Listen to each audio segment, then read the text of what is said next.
सभी भक्तों को राधे राधे, हरे कृष्णा। आज हम श्रीमद् भगवद गीता के 15वें अध्याय के महात्म्य के बारे में जानेंगे। भगवान हरि बोले, हे कमला, अब मैं तुम्हें गीता के 15वें अध्याय का महत्व बतलाता हूँ। इस अध्याय के श्रवण मात्र से ही जीव को परम पद की प्राप्ति हो जाती है। बहुत समय पूर्व की बात है, जम्बू द्वीप के उत्तरी भाग में बसे गौरव नगर में कृपा सिंधु नामक राजा राज्य करता था।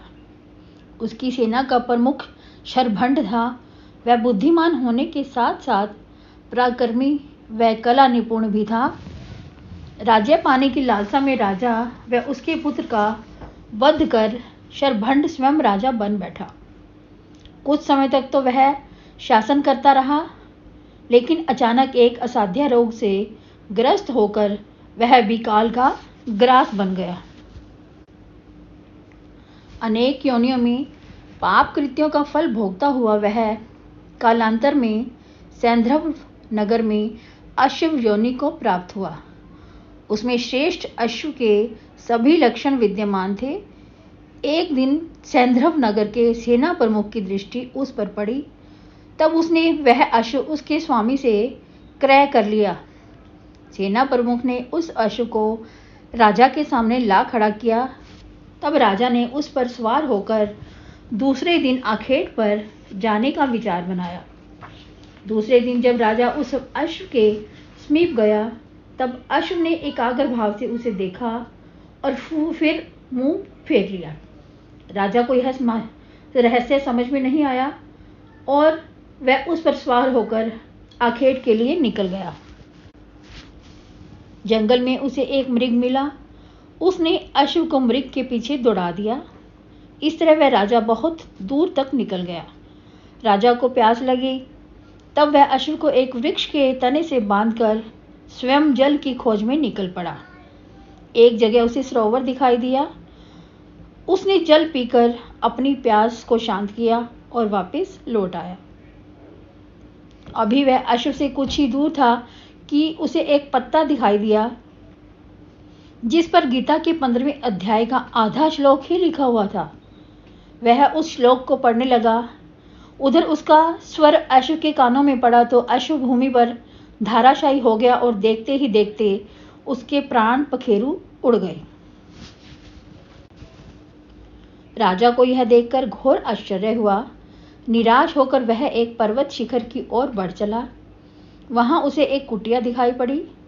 कुटिया के समीप जाकर उसने देखा कि एक तेजस्वी तपस्वी वहां साधनारत है।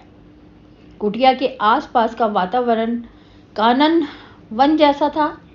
राजा कुछ समय तक वहीं टहलता रहा। जब उसने देखा कि तपस्वी साधना पूर्ण कर चुके हैं, तब वह उनके निकट गया और प्रणाम करके अपनी मनोव्यवस्था उनसे निवेदन की। तपस्वी आत्मनिष्ठ होने के साथ साथ त्रिकालदर्शी भी थे। उन्होंने राजा से कहा, राजन, यह अश्व शरभंड नामक तुम्हारा सेना प्रमुख था। राज्य पाने की लालसा में वह तुम्हें और तुम्हारे पुत्र को मारकर स्वयं राजा बन बैठा। कालांतर में उसकी भी मृत्यु हो गई और अनेक कर्म फलों को भोग कर वह अश्व योनि को प्राप्त हुआ। वही अश्व किसी तरह तुम्हारे पास आ पहुंचा था। जब तुम आखेट के लिए जाने से पूर्व उसके समीप पहुंचे, तब उसने तुम्हें एकाग्र भाव से देखा था। तब उसका अभिप्राय था, हे राजन, तुम तो वही हो जिसका मैंने वध किया था। लेकिन जब उसने मुंह फेर लिया, तब इसका अभिप्राय यह था कि हे राजन, बड़ा आश्चर्य है, तुम मुझे पहचान ना सके। तब राजा ने पूछा, हे तपोनिष्ठ, वृक्ष के पत्ते पर गीता के 15वें अध्याय के अधर्व श्लोक के अंकित होने का रहस्य क्या है? तपोनिष्ठ ने बताया, वह मैंने ही लिखा था और अपने शिष्य को कंठाग्र करने के लिए दिया था, लेकिन तेज वायु में उड़कर वह पत्ता वहां तक पहुंच गया जहां तुम्हारा अश्व बंधा था। उस अधर्व श्लोक को सुनकर वह अश्व जन्म मरण के बंधन से मुक्त हो गया। राजा ने गीता के 15वें अध्याय के अधर्व श्लोक का इतना अधिक महत्व जानकर तपोनिष्ठ को प्रणाम किया और राजमहल में लौट आया।